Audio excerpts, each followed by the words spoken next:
इस मूवी की शुरुआत में हमें एक किंग दिखाया जाता है जिसका कि नाम ब्लेड होता है और हम देखते हैं कि एक दिन ब्लेड अपने कुछ साथियों के साथ शिकार करने के लिए एक जंगल में आया हुआ होता है जहां पर कि एक नदी के किनारे उसे एक सिपाही का हेलमेट मिलता है और उसे देखकर वो समझ जाता है कि इस तरह का हेलमेट उसके पड़ोसी राज्य टर्की के जासूस पहना करते हैं। और अब ब्लेड अपने साथियों के साथ उस जासूस को ढूंढते हुए ब्लैक माउंटेन पर बनी एक गुफा के पास आ जाता है और जब वो सभी लोग उस गुफा के अंदर जाते हैं तो उनको सैकड़ों की तादाद में वहाँ पर पड़े इंसानी कंकाल दिखाई देते हैं जिनको देखकर वो लोग समझ जाते हैं कि ये कोई मामूली गुफा नहीं है कि तभी उनके ऊपर एक शैतान हमला कर देता है और वो ब्लेड के साथियों को एक एक करके मारने लग जाता है। और उसके बाद जब वो शैतान ब्लेड को मारने ही वाला होता है पर ब्लेड उससे बचकर गुफा के गेट पर आ जाता है जहाँ पर कि उसके ऊपर सूरज की रोशनी पड़ने लगती है जिसे देखकर वो शैतान और आगे नहीं आता है और ब्लेड की जान बच जाती है। और अब ब्लेड अपने किंगडम में वापस आकर वहाँ के एक पादरी से मिलता है और अब वो पादरी उसे बताता है कि जिस शैतान को उसने देखा था वो एक वैम्पायर है कि आज से कई सैकड़ों साल पहले एक इंसान हुआ करता था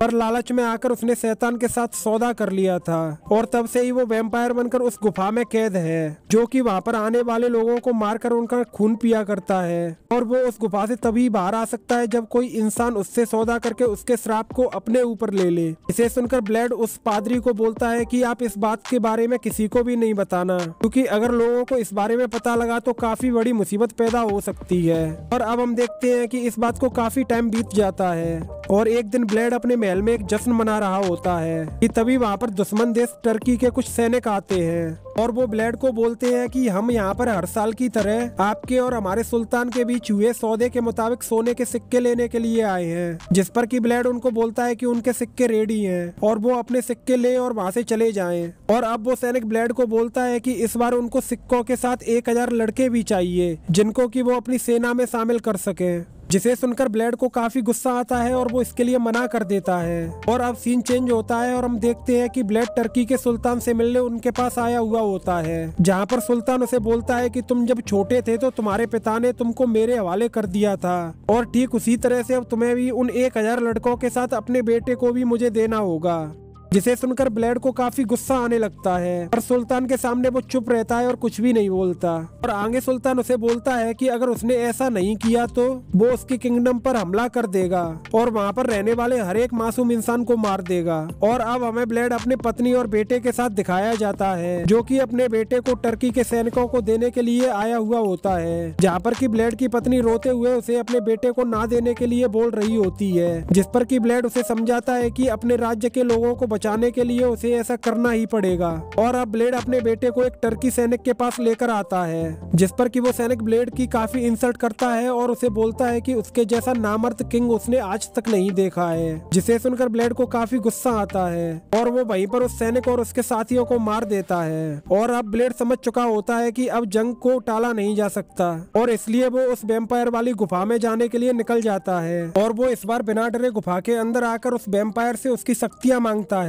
जिसे सुनकर वो वैम्पायर उसे अपना खून निकालकर पीने को देता है और उसे बताता है कि इसे पीने के बाद तुम काफी शक्तिशाली हो जाओगे और वैम्पायर में बदल जाओगे, लेकिन यदि तुमने आज से 3 दिन तक अपने आप को किसी का खून पीने से रोक लिया तो तुम फिर से इंसान बन जाओगे और अगर तुम ऐसा ना कर पाए तो तुम हमेशा के लिए वैम्पायर में बदल जाओगे और अगर ऐसा हुआ तो मेरा श्राप टूट जाएगा और मैं इस गुफा से आजाद हो जाऊंगा। और अब ब्लेड उसके खून को पी लेता है और वहीं पर बेहोश हो जाता है। और अब हम देखते हैं कि जब ब्लेड को होश आता है तो वो एक नदी के किनारे पर पड़ा हुआ होता है और वो देखता है कि उसने जो चांदी की अंगूठी पहनी हुई होती है उसकी वजह से उसकी उंगली जलने लग जाती है जिसकी वजह से वो उस अंगूठी को निकालकर फेंक देता है। और अब सीन चेंज होता है और हम देखते हैं कि सुल्तान की सेना ने उसके किंगडम पर हमला कर दिया होता है जिसे देखकर ब्लेड अकेला ही सुल्तान की सेना से लड़ने लग जाता है और कुछ ही पलों में उन सभी को मार देता है जिसे देखकर उसके सैनिक काफी हैरान होते हैं। जिस पर कि ब्लेड उनको बोलता है कि मुझे मत पूछना कि मैंने ये सब कैसे किया।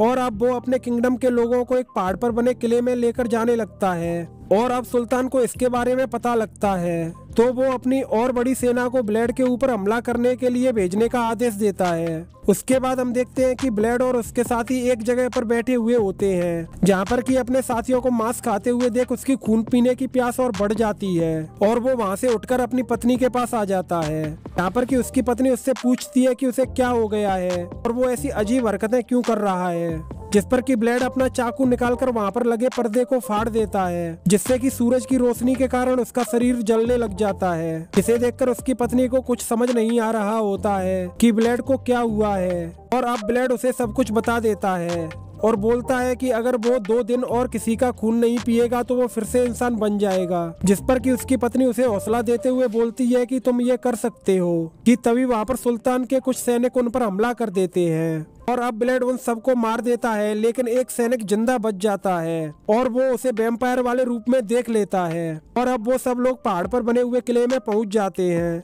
जहाँ पर कि वो पादरी जिसने कि ब्लेड को वैम्पायर के बारे में बताया था, वो ब्लेड को धूप से बचते हुए देख लेता है। और अब वो ब्लेड के पास आकर बोलता है कि तुमने शैतान के साथ सौदा किया है, और वो अपनी तलवार से वहाँ पर लगे पर्दों को काट देता है, जिससे कि सूरज की रोशनी पड़ने की वजह से ब्लेड की बॉडी जलने लगती है। और अब उसके सैनिक ये सब देख लेते हैं और वो ब्लेड को शैतान समझकर उसके कमरे में आग लगा देते हैं। और अब उस कमरे को जलते हुए रात हो जाती है और ब्लेड सही सलामत उसमें से निकलकर बाहर आता है, जिसे देखकर वहाँ पर सभी लोग काफी डर जाते हैं। और अब ब्लेड काफी गुस्से में आकर उन सबको बोलता है कि मैंने तुम लोगों को बचाने के लिए क्या कुछ नहीं किया और तुमने इस तरह से मेरे एहसानों का बदला चुकाया है। इस पर कि उसकी पत्नी आकर उसे शांत करने की कोशिश करने लग जाती है और वहाँ के लोगों को भी अपने किए पर काफी पछतावा होने लग जाता है। और अब दूसरी तरफ सुल्तान को भी ब्लेड के शैतानी रूप के बारे में पता चल गया होता है और वो अपने सैनिकों को आंखों पर पट्टी बांधकर लड़ने के लिए बोलता है, जिससे कि वो ब्लेड के शैतानी रूप को नहीं देख पाए और बिना डरे उससे लड़ सके। और अब वो एक काफी बड़ी सेना लेकर ब्लेड के ऊपर हमला करने के लिए आ जाता है। इसे देखकर ब्लेड वहाँ के सभी चमगादड़ों को कंट्रोल कर उन्हें सुल्तान की सेना पर हमला करने के लिए भेज देता है,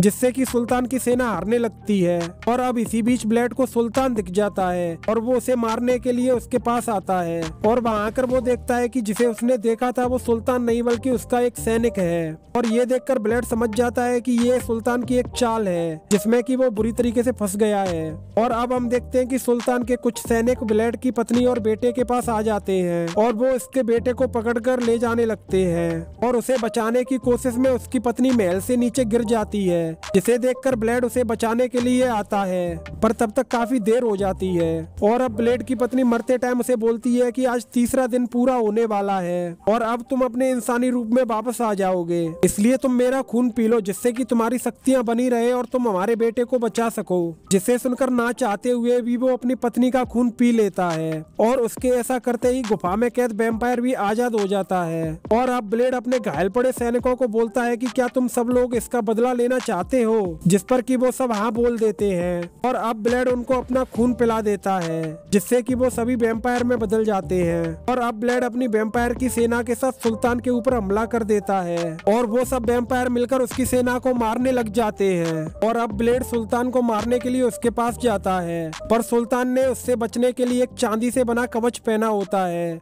और उसने जमीन पर हर तरफ चांदी के सिक्के बिछाए हुए होते हैं। और अब ब्लेड और सुल्तान में फाइट शुरू हो जाती है और वहाँ पर पड़े चांदी के सिक्कों की वजह से ब्लेड की शक्तियाँ काम नहीं कर रही होती हैं। लेकिन काफी मुश्किल फाइट के बाद ब्लेड सुल्तान को मारने में कामयाब हो जाता है और वो अपने बेटे को बचाकर बाहर ले आता है। यहाँ पर आकर वो देखता है कि उसके सैनिक अब पूरी तरीके से वैम्पायर में बदल गए होते हैं और वो खुद से अपना पूरा कंट्रोल खो देते हैं, जिसके कारण कि वो ब्लेड के बेटे का खून पीना चाहते हैं। कि तभी वहाँ पर वो पादरी आ जाता है जिसने कि अपने हाथ में होली क्रॉस पकड़ा हुआ होता है, जिससे कि कोई भी वैम्पायर उसके पास नहीं आता है। और वो पादरी ब्लेड के बेटे को वहाँ से लेकर चला जाता है। और अब ब्लेड गुस्से में आकर अपनी शक्तियों की हेल्प से आसमान में छाए हुए बादलों को हटा देता है, जिससे कि सूरज की रोशनी जमीन पर पड़ने लगती है और उस रोशनी के कारण सभी वैम्पायर वहाँ पर जलकर मरने लग जाते हैं। और अब सूरज की रोशनी पड़ने के कारण ब्लेड खुद भी जलने लग जाता है और अब बचे हुए लोग ब्लेड के बेटे को उस किंगडम का नया राजा बना देते हैं।